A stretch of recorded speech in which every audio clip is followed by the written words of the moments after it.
s'agit d'éduquer et d'informer.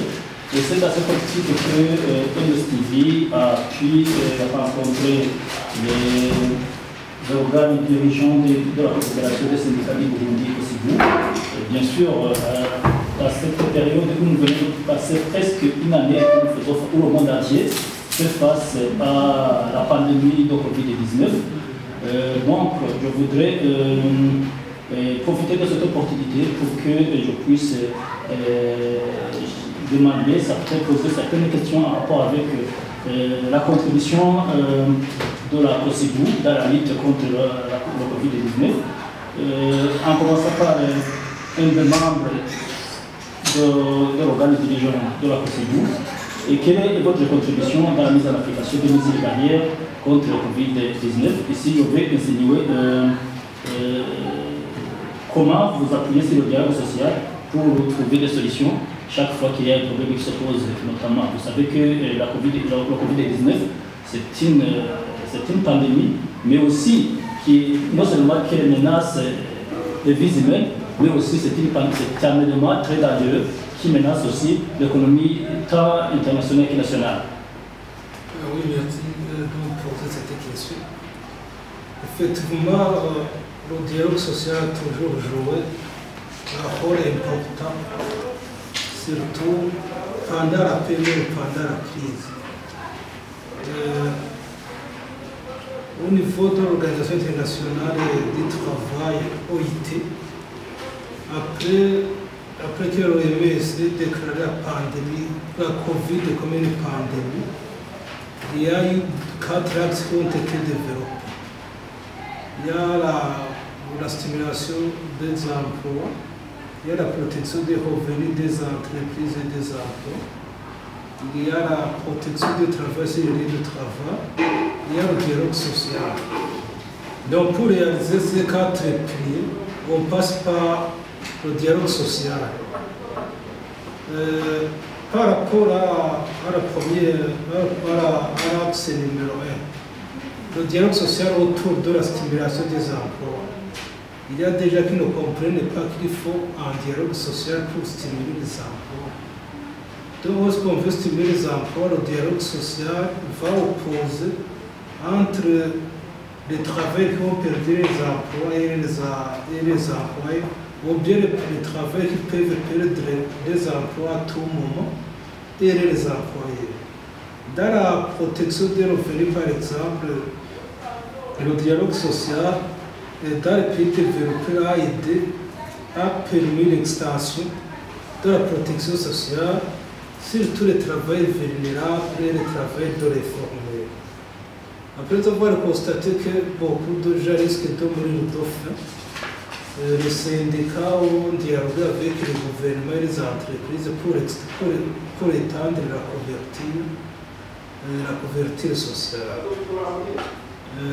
En ce qui concerne la protection sur les lieux de travail, là aussi il faut un dialogue. Le travail doit demander une protection sur les lieux de travail. Par exemple, il peut négocier la mise en place des mesures barrières, la mise en place de thermophages. Dans certaines entreprises, on a même dit que quelqu'un qui aurait plus de 37 degrés qui ne peut pas entrer, là aussi on doit mener un dialogue pour leur montrer pourquoi il ne peut pas entrer dans l'entreprise. Et à ce qui concerne le dialogue social, on doit toujours dialoguer, négocier même des solutions nécessaires pour lutter contre la pandémie. À résumer, sur le dialogue social, c'est ça. Merci. Parmi les objectifs des syndicats figure aussi la préservation des intérêts des salariés et d'en acquérir de nouveaux, tant au niveau national qu'à l'échelle de l'entreprise. Ici, face à cet objectif, face à cette pandémie et cet objectif que les syndicats se sont fixés, est-ce que vous voyez que vous trouvez des facilités, notamment pour atteindre cet objectif, bien sûr, pendant cette période où nous connaissons cette crise de la pandémie de Covid-19? Effectivement, on est en train de sensibiliser les employés, les membres du gouvernement. Sinon, il n'y a pas eu encore beaucoup d'impacts sociaux négatifs, sauf pour les auteurs de l'intérieur dictée. Là aussi, on va continuer le dialogue social en rapport avec la protection des revenus des emplois, en rapport avec la stimulation des emplois. Sinon, on utilise le dialogue effectivement pour montrer au gouvernement, aux partenaires, qu'il ne faut pas profiter de cette situation pour baisser les revenus des travailleurs, pour faire reculer les avantages et les droits à nos travailleurs. C'est à travers le dialogue social qu'on peut combattre ce genre de stratégie pour certains employés. Nous avons la chance d'être avec le président de la COSIBU, de la Confédération des syndicats du Burundi. Monsieur le Président, y aurait-il un ajout sur votre rapport en ce qui est du dialogue social, surtout dans la lutte du Covid-19? Le dialogue social est un pilier pour tout. Donc, un exemple, donc, pour lutter contre le Covid, je vous ai dit que c'est l'affaire de tout le monde, à commencer par le gouvernement. Si par exemple le gouvernement ne veut pas dialoguer avec les autres partenaires dans n'importe quel travail, dans n'importe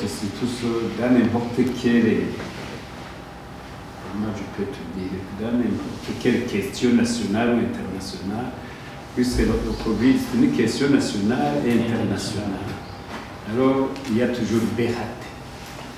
Donc, alors, il faut que le gouvernement ait un dialogue social avec ses partenaires, il faut que les syndicats aient un dialogue social avec le gouvernement. Et pour vous dire que le dialogue social c'est un pilier essentiel pour faire des stratégies ensemble. Donc vous ne pouvez pas faire des stratégies ensemble, vous ne pouvez pas faire des actions ensemble sans se parler. Alors se parler d'abord, c'est le début de tout dialogue. Oui. Parmi les quatre axes qui ont été mis en place, il y a aussi la façon, le soutien des entreprises et des emplois et des revenus. Ici, je m'adresse à Madame. Est-ce que face à cet axe, bien sûr, quel est votre rapport au niveau de la COSIBU, surtout pour que vous puissiez maintenir les entreprises en bonne fonction plutôt, et les emplois sans toutefois oublier et le fait de maintenir les revenus, bien sûr, pour essayer de revoir les revenus à la hausse, malgré ce problème qui entre au monde. Merci beaucoup pour cette question. C'est vrai, à travers ce dialogue qui est transversal sur les trois axes produits par l'Organisation internationale du travail, notre premier souci a été d'abord effectivement de suivre de près et cibler les entreprises qui sont les plus touchées par cette pandémie, laquelle est venue de façon, je ne dirais pas improvisée, c'est un accident, parce qu'on ne peut pas programmer une maladie, mais comme on le sait, en tout cas notre génération n'a jamais vu, nous-mêmes nous n'avons jamais vu une maladie pareille qui parvenait jusqu'à paralyser le pays, tout en menaçant la population. Parce que, imaginez-vous, même si je peux parvenir à utiliser les moyens pendant qu'ils suivent la pandémie et maintenir la santé financière ou rehausser un peu la santé financière pour que les employés aussi soient encouragés. Et nous voulons aussi, un autre aspect aussi, c'est que si les travailleurs sont menés sur le travail, eh bien, ils continueront quand même à cotiser aux sécurité sociale. Et là, vous savez que les spécialistes l'ont déjà découvert qu'il y a un des moyens de développer aussi l'économie, c'est d'encourager la protection sociale. Parce qu'il y a des cotisations qui sont mises en épargne pour préparer les pensions, n'est-ce pas? Et à ce moment-là, les travailleurs seraient aussi encouragés s'ils se maintiennent au service et que on continue à verser les cotisations. Parce que si les revenus baissent dans l'entreprise, ils peuvent tarder à donner les cotisations. Il est vrai que la loi prévoit si réellement un problème de budget comme celui de la pandémie Covid-19, les institutions, la loi a prévu comment, s'ils le déclarent, s'ils n'ont pas payé le personnel, ils ne peuvent pas aussi demander des exigences qu'ils n'ont pas d'abord auprès des travailleurs. Autre chose aussi, c'est qu'on puisse voir comment également appuyer la relance de l'activité économique. Par exemple, chercher l'appui aussi des partenaires, n'est-ce pas? Nous avons entendu que la Banque mondiale, le Fonds monétaire international a essayé de rééchelonner ou même ce soir les crédits que les pays avaient contractés pour pouvoir, ils ont autorisé d'utiliser peut-être ce qui devait rembourser pour pallier au décès de la pandémie. Ils ne vont pas abandonner, mais ils vont après renégocier comment, et quand ça va s'améliorer, comment ils peuvent rembourser. Ça, c'est une mesure sanitaire qui peut encourager les entreprises comme ça, les travailleurs pourront être libérés au travail. Une autre façon, les entreprises peuvent aussi, au niveau, cette fois, nous sommes au niveau des employeurs, et avec le gouvernement peut revoir la législation du travail, comment mettre un système d'enrôler pour que ceux qui ne sont pas au travail puissent être gardés à la maison, ils se protègent, le moment venu, ils peuvent remplacer. Maintenant aussi, on encourage ce qu'on appelle le télétravail, ça veut dire travailler à domicile. Il y a, par exemple, les entreprises de télécommunication, les entreprises de gestion financière et électronique peuvent suivre le mouvement à la maison. Et maintenant même, il y a des employés qui commencent à s'interroger si le travail reste à la maison et qu'il y a un accident qui arrive, comment la sécurité sociale va se pencher. Ce sont tout cela, c'est à travers le dialogue social, entreprise, avec le travail, entreprise, gouvernement aussi, pour que l'État soit sensible et voir comment revoir la législation dans l'intérêt de tous. Oui. Pour ceux qui travaillaient, par exemple, avant midi et après midi, ils peuvent faire aussi un bon unique pour qu'on puisse garder le travail dans l'entreprise et bénéficier de la protection grâce aux mesures qu'ils auront mises en place. Le gouvernement aussi peut donner des aides directes en matière de protection. Par exemple, les thermoflash, les masques dans les services qui n'en avaient pas l'habitude, pour qu'on puisse stimuler des ressources substantielles qui peuvent permettre à l'employé de garder les frais qui allaient dépenser. Oui, à ce niveau, si vous parlez du soutien des entreprises, de l'emploi, mais aussi des revenus, au niveau de la COSIBU, vous êtes considéré comme étant un partenaire du gouvernement, mais aussi pour défendre les intérêts des employés. À un certain moment, est-ce que vous travaillez pour le domaine informel, mais aussi pour le domaine formel?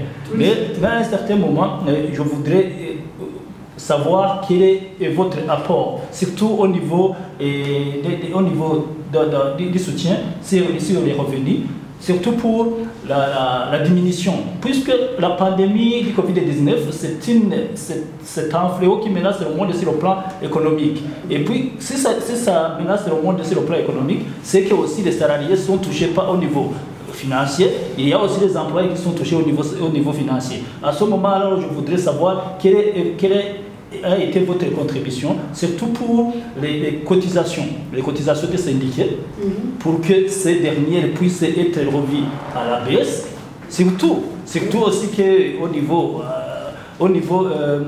mais aussi au niveau de Robert, pour que Robert puisse aussi diminuer les taux de l'impôt professionnel sur les rémunérations, afin que les employés puissent quand même avoir un petit souffle, surtout parce que si l'économie internationale, tant internationale et nationale sont touchées, c'est qu'il y a aussi l'économie des familles qui est touchée. Quelle est votre Quelle a été votre contribution à ce niveau?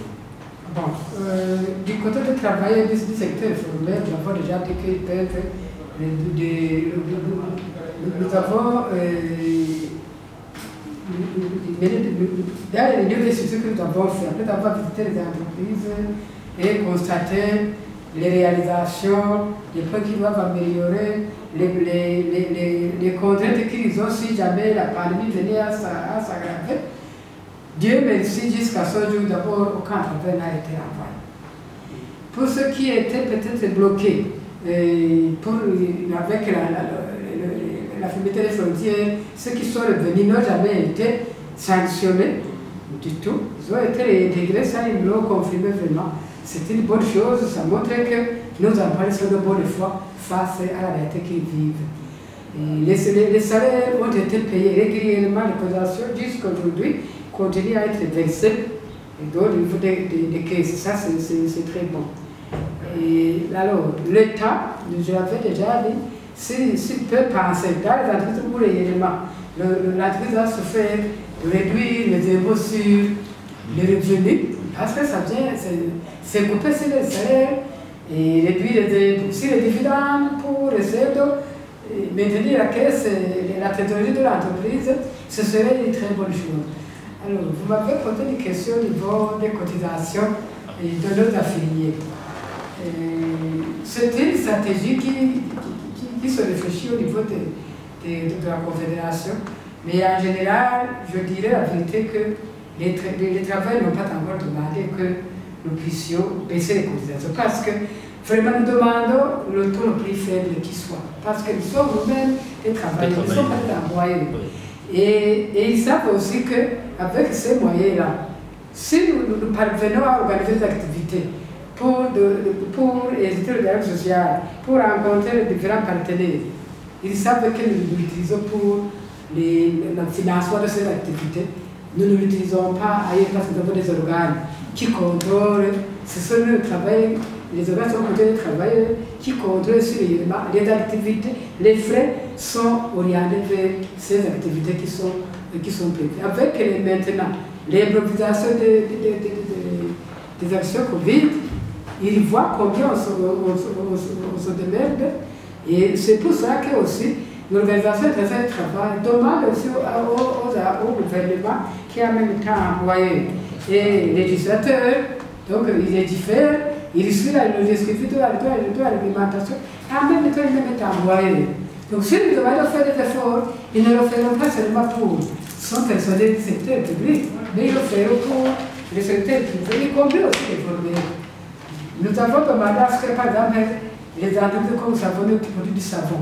Le gouvernement, d'ailleurs, nous le remercie beaucoup, que l'organisme a demandé à Savon de rabaisser le prix du savon pour qu'il puisse être disponible aux travailleurs les plus vulnérables en matière de revenus.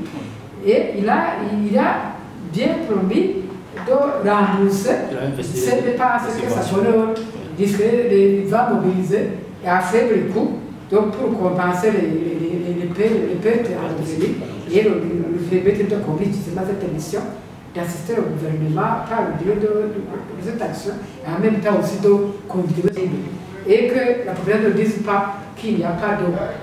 Alors, vous comprenez que là, c'est tout le monde, y compris les informels, qui ne fait pas un travail légiféré pour le protéger, mais de permettre aussi de continuer cette activité et avoir la subsistance journalière, puisqu'ils ne travaillent, la plupart ne travaillent que pour subvenir aux besoins de leur famille.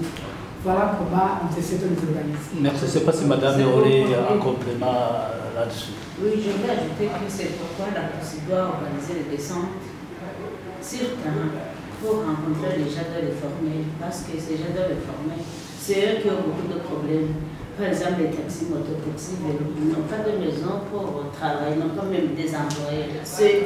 Ils travaillent pour eux et pour les associations. C'est pourquoi nous sommes rendus sur les terrains pour voir leurs besoins dans la protection contre le Covid. Et la possibilité, nous pensons que dans les jours à venir, on va essayer encore de chercher comment on va les donner certains matériels, comme nous savons, les écouteurs, les masques, on va les rencontrer. Surtout les jardins réformés, ce sont eux qui n'ont pas les moyens pour s'en acheter. C'est ça que nous avons fait. Oui. En ce qui concerne la sensibilisation, dernièrement, nous avons rencontré 3 ministères. Et nous avons eu la chance, parmi ces représentants des ministères, il y avait le représentant du ministère des Finances. Donc nous avons sensibilisé sur ces mesures qu'il faut prendre pour la stimulation des emplois et la protection des revenus, notamment à travers l'exonération pour certaines matières qui sont importées. On a aussi demandé la mise en place des fonds de financement. Là où les travailleurs, les employés du gouvernement peuvent participer à ce fonds qui pourrait aider à combattre le Covid. Il y a aussi, là, sur la subvention, on a aussi demandé qu'il faut subventionner certaines entreprises. Puisqu'en principe, s'il y a une pandémie, c'est au gouvernement de prendre le premier pas pour lutter contre les pandémies. Voilà ce que je peux faire. Merci. À ce niveau, je comprends que la COSIBU a essayé de toucher presque tous les points à ce qui est de la lutte contre le Covid-19, mais aussi pour pouvoir essayer de maintenir l'économie en bon état, surtout pour que l'économie ne puisse pas connaître une certaine chute. Alors, je voudrais revenir sur le président, je voudrais aussi maintenant adresser ma question au président de la COSIBU. Quelque part, parmi les axes qui sont bien et qui sont tracés dans la lutte contre le Covid-19, il y a aussi la stimulation de l'économie, mais aussi de l'emploi. Est-ce que, à ce qui est de la stimulation de l'économie et de l'emploi, pendant cette période où le monde entier connaît cette pandémie, est-ce que vous voyez que c'est aussi facile, surtout au niveau de votre confédération? Bon, les confédérations, les syndicats ne font que du plaidoyer. Ce sont des mesures étatiques qui doivent stimuler l'économie ou des institutions étatiques qui doivent prendre des mesures pour stimuler l'économie. Par exemple, je vois ici qu'on a marqué la réduction des taux d'intérêt. Si vous n'avez pas réduit les taux d'intérêt, il va faire un plaidoyer pour la même dire, puisque mon collègue ici, justement, lorsqu'on a rentré sur le président du ministère des Finances, il a été demandé que fait le ministère des Finances pour aider les entreprises, pour aider les banques. Notamment, une des actions, c'est par exemple la réduction des taux d'intérêt. Puisque c'est la BNPC, c'est la BNP qui fixe par exemple les taux d'intérêt. Bien sûr, en collaboration avec le ministère des Finances. Quel est l'avantage qu'aurait la réduction des taux d'intérêt? C'est-à-dire que les opérateurs économiques qui ont pris des crédits verront les charges allégées et rembourseront moins. Les ménages qui ont pris des crédits, qu'on appelle des crédits de consommation, les écouteurs payeraient moins. Donc nous faisons le plaidoyer, nous ne prenons pas des mesures concrètes. Voilà qui est notre rôle. Et un plaidoyer qui doit être généralement très efficace. Puisque ici chez nous, il faut éviter de copier ce qui se passe en Occident. Puisque l'État n'a pas les moyens. Notre économie n'a pas les moyens. Voire même s'il y aurait un confinement, imaginez-vous ce qui se passait. Si on nous dit que des domaines ne sortons pas, on va revenir après ça, je ne sais pas si on va nous trouver. Et juste à ce niveau, on a constaté que c'est dans notre pays, les gens, dans les premiers jours, lorsque la population a été informée du Covid-19, presque tout le monde a eu peur jusqu'à ce que la population évite à se saluer. Mais à un certain moment, ils ont dit presque tout. On assiste à une certaine, comment dirais-je, une certaine réticence à ces mesures prises contre le Covid-19. Alors, est-ce que vous, au niveau de la Confédération, au niveau de la COSIBU, est-ce que vous n'irez pas vous fatiguer tant que le Covid-19 continue à déranger le monde? Vous n'irez pas vous fatiguer pour que vous puissiez rester comme et assister à des actes qui s'opposent par rapport à un certain moment vous étiez beaucoup plus impliqués. Ici, je prends référence à notre population, bien sûr la population burundaise à laquelle nous faisons face. Vous n'irez pas vous conduire comme cette population à un certain moment vous lasser et laisser vous dire voilà, maintenant à ce niveau, nous avions déjà fait grand chose, alors maintenant il faut que nous puissions laisser un peu. Il ne faut pas incriminer la population. Donc, bon, d'abord, vous dites au début que la population avait peur. Non, la population n'avait pas peur, puisque les dirigeants les assumaient. Il y a même des dirigeants qui disaient qu'il n'y a pas de Covid. Heureusement aussi, il n'y en avait pas tellement. Heureusement, il n'y en avait pas tellement. Je pense qu'il n'y a pas eu beaucoup.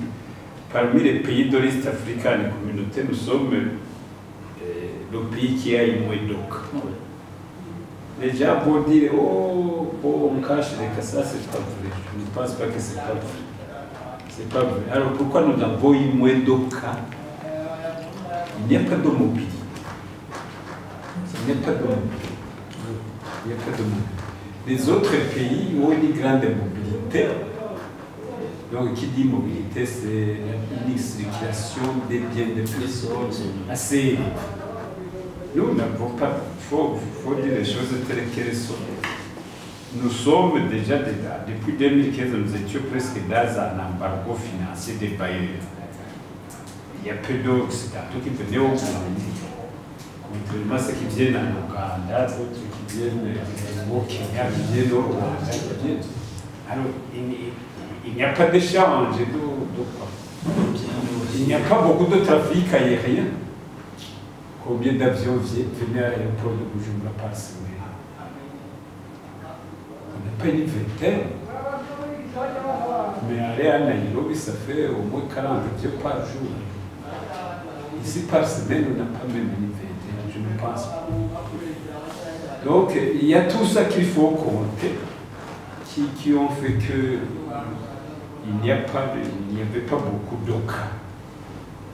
Mais les Barundi tels qu'ils sont le jour où il y avait beaucoup de cas, je vous vois mourir, je ne reviens même plus gentil.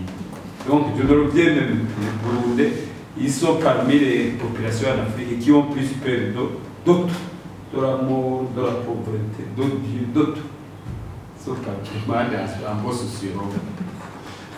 Alors, dès que tu n'as pas, dès que tu n'as pas son malheur ou le Covid, tu vas dire tout ce qu'il veut, je suis ceci.